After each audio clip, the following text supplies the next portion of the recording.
जैसे जैसे चुनाव नज़दीक आ रहे हैं, कुछ पार्टियां देश के विकास को लेकर चुनावी मैदान में हैं, कुछ पार्टियां जनता के हित को लेकर चुनावी मैदान में, जनता की परेशानियों को लेकर चुनावी मैदान में हैं, और कुछ पार्टियां राष्ट्रवाद और धर्म को लेकर चुनावी मैदान में हैं।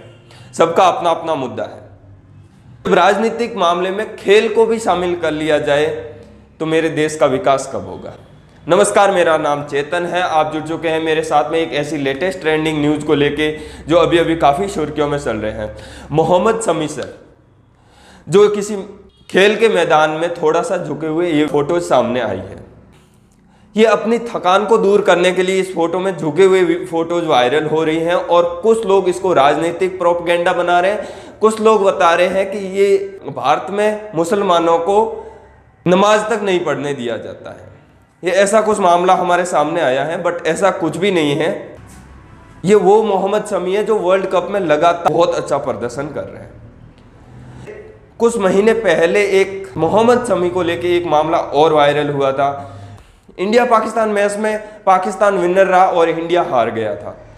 तो उस टाइम बताया गया कि ये मैच मोहम्मद शमी की वजह से हार गए। कुछ मीडिया के चैनल ने भी ये बताया था कि ये मोहम्मद शमी की वजह से ये हार हुई है, बट ऐसा कुछ भी नहीं था। पब्लिकली विराट कोहली ने इसको बताया था कि ये मैच मोहम्मद शमी की वजह से हार नहीं गए हैं। हार की और भी वजह हो सकती है, हार जीत तो होता रहता है, मैच है। बट जब ये राजनीति के मामले में गेम को इन्वॉल्व कर लिया जाता है तो मेरे देश की राजनीति इतनी गिर सकती है, मेरे देश का मीडिया इतना गिर सकता है।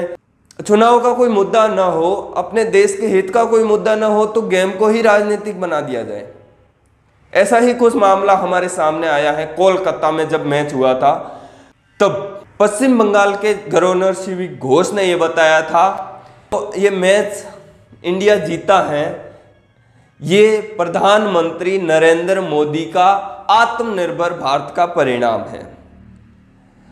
तो मैं बताना चाहूंगा कि अगर भारत का आत्मनिर्भर भारत का ये परिणाम होता तो इन क्रिकेटर की जो चैंपियंस हमारे क्रिकेट की टीम में हैं, इनकी मेहनत का कुछ भी नहीं।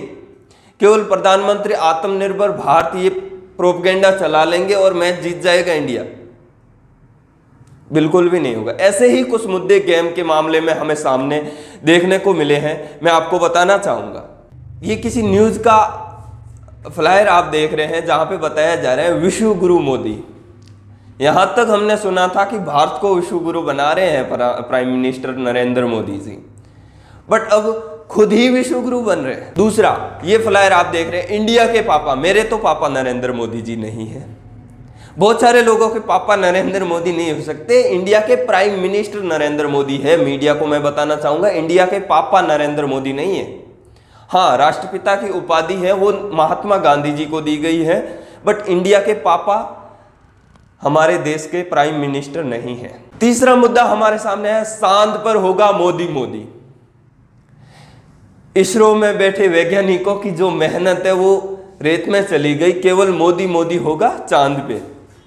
क्या उनकी मेहनत का कुछ भी नहीं? ये मैं सीधा सीधा बताना चाहूंगा कि ये हमारे देश के वैज्ञानिकों का सरासर अपमान है। ये क्रेडिट उनको मिलना चाहिए जिन्होंने सालों की मेहनत करते हुए चांद पे पहुंचे हैं, न कि राजनीति में आए प्राइम मिनिस्टर पद पे बैठे नरेंद्र मोदी जी की मेहनत। क्या प्राइम मिनिस्टर जिताएंगे वर्ल्ड कप? मैं तो बताना चाहूंगा प्राइम मिनिस्टर साहब को कि आप प्राइम मिनिस्टर का पद छोड़ के वर्ल्ड कप जिताने के लिए टीम में चले जाएं ताकि क्रेडिट आपको मिले। जो भारतीय टीम के अच्छे अच्छे लीडर हैं, जो अच्छे अच्छे चैंपियन हैं, उनका क्रेडिट आप ले रहे हो। इसका मतलब क्या है, मैं समझ नहीं पा रहा हूं। आप राजनीतिक के मामले में इतना गिर जाओगे, इतना नीचे गिर जाओगे, जमीन से भी नीचे चले जाओगे क्या? और एक ये मामला आया है, प्राइम मिनिस्टर ने दिए नीरज को महामंत्र। अभी अभी चैंपियन हुए नीरज चोपड़ा जी, जिन्होंने बहुत अपनी लाइफ में बहुत स्ट्रगल किया, बहुत मेहनत की, आज गोल्ड मेडल हमारे देश के नाम किया। इसका भी credit prime minister Narendra Modi को ही जाता है, क्योंकि उन्होंने गुरु मंत्र दे दिए। गुरु मंत्र दिए, इसी वजह से जीत पाए। क्या उनके द्वारा की गई सालों भर की मेहनत कुछ भी नहीं है? केवल गुरु मंत्र दे देते तो वैसे मैं आ जाता हूं प्राइम मिनिस्टर के पास में कि मुझे भी कुछ गुरु मंत्र दे दे, मैं भी 4-5 गोल्ड इंडिया के नाम कर दूं। प्राइम मिनिस्टर ने दिया विराट को गुरु ज्ञान। मैं इन गुरुदेव जी को इतना बताना चाहूंगा कि देश में 125 करोड़ की जनसंख्या है, उससे भी ज्यादा हो सकती है। सबको गुरु ज्ञान दे दीजिए ताकि हमारे देश का बच्चा बच्चा वर्ल्ड में अपना नाम बनाए। अगर आपके गुरु ज्ञान से ही ऐसा होता है तो ये मामला देख रहे हो। कॉमनवेल्थ गेम 2022,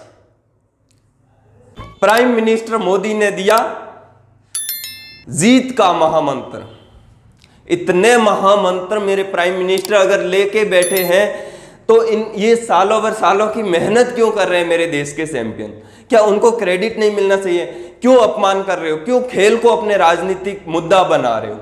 खेल का मामला अलग है, खिलाड़ियों को उनका क्रेडिट मिलना चाहिए, उनका सम्मान होना चाहिए। मैं बताना चाहूंगा, आप जो कॉमनवेल्थ गेम की बात कर रहे हैं, आप इन चैंपियंस की बात कर रहे हैं, जो चैंपियंस आपको दिल्ली के जंतर मंतर में प्रदर्शन करते हुए नहीं मिले थे, जो जंतर मंतर में प्रदर्शन करते थे, उस टाइम आप क्यों नहीं बता रहे थे? यह वही चैंपियन है जो आज देश का नाम रोशन कर रहे हैं और उन्हीं को आप सम्मानित कर रहे हैं। टाइम जंतर मंतर में हो रहे प्रदर्शन के टाइम आपको नहीं दिखा था जंतर मंतर में किस प्रकार इनके ऊपर पुलिस लाठी चार्ज कर रही थी?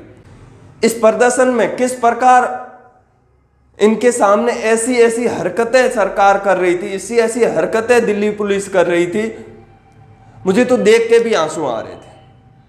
और प्राइम मिनिस्टर मोदी जीत का ऐसा ऐसा मंत्र दे देते हैं एक ही दिन में, जब वो जीत के वापस घर आते हैं तब मंत्र देते हैं, पहले नहीं दे पाते हैं प्राइम मिनिस्टर मोदी। मैं आपको बताना चाहूंगा, खेल को खेल की भावना से खेलिए, इनको अपना राजनीतिक मुद्दा मत बनाइए, देश के विकास की ओर बढ़िए। और अगर आप चुनावी मैदान में हो तो हमारा मिशन होना चाहिए कि देश की जनता का भला कैसे होगा, देश में ऐसे वर्ल्ड कप जीतने वाले चैंपियन से ज्यादा कैसे आए, न कि इनकी मेहनत का क्रेडिट आप ले लो।